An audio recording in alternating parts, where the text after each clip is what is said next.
Bu bizim Qusar şəhidlərimizdir. Zaten YouTube kanalında bütöv hamısını görəcəksiniz. Bizim oğullarımızın, şəhidlərimiz, bizim Qusarımızın fəxrləri və igidlərimiz.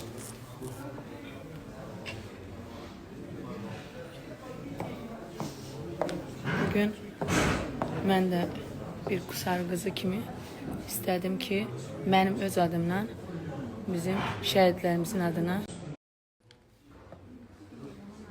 Bu bizim Murad igidimiz, kəşfiyyatçı. Detaxal. Malik şəhidimiz.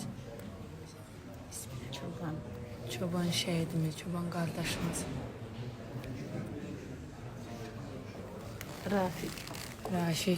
Rafik'i eşitmiştim ben, Rafik.